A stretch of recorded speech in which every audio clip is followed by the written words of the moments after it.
వైఎస్ఆర్ జిల్లా Pulivendula DSP Vinod Kumar press meet. Counting తర్వాత విజయోత్సవ సంబరాలకు పోలీస్ అనుమతి తప్పనిసరి.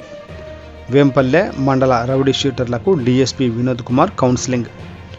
బాణాసంచా పేల్చేందుకు పోలీసు అనుమతి తప్పనిసరి.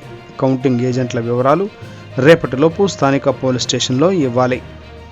శాంతియుత వాతావరణంలో విజయోత్సవ సంబరాలు చేసుకోవాలి. 10-15 రోజుల నుంచి కూడా జరుగుతానండి.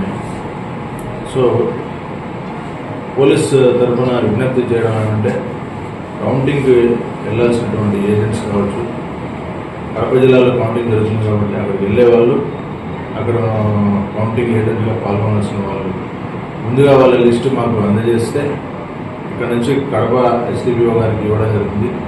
అక్కడ ఎక్కడ ఉంటారు, ఎన్ని గంటలకు వెళ్తారు, 3వ తారీఖు వెళ్తారా, 4వ తారీఖు వెళ్తారా అనే విషయం కూడా మాకు తెలియజేస్తుందిగా పార్టీ నాయకులను విజ్ఞప్తి చేస్తున్నాం. ఎందుకంటే అక్కడ ఉన్నటువంటి ప్రతి అకామిడేషను, ఫంక్షన్ హాల్స్ అన్నీ కూడా పోలీస్ కంట్రోల్లో ఉండడం జరుగుతుంది.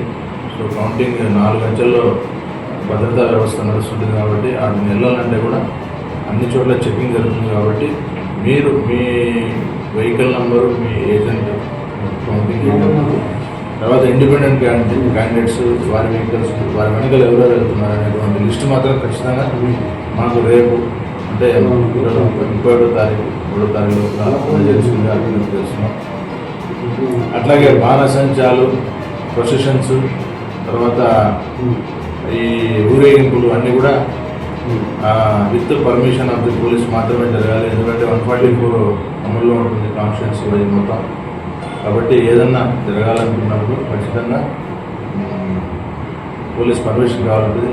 ముఖ్యంగా ఆ రోజు ఎలాంటివి కూడా 3, 4, 5, 6 వరకు కూడా ఎలాంటి కార్యక్రమాలు చేయకూడదనేసి వాటిని ఎన్షూర్ చేయమనేసి మాకు ఆదేశాలు ఉన్నాయి. కాబట్టి ఎవరు కూడా దయచేసి ఇండిపెండెంట్గా ఎవరు ఏ కార్యక్రమాలు చేయదండి. ఏదైనా ఉంటే కూడా పోలీస్ పర్మిషన్ తీసుకోవాలి.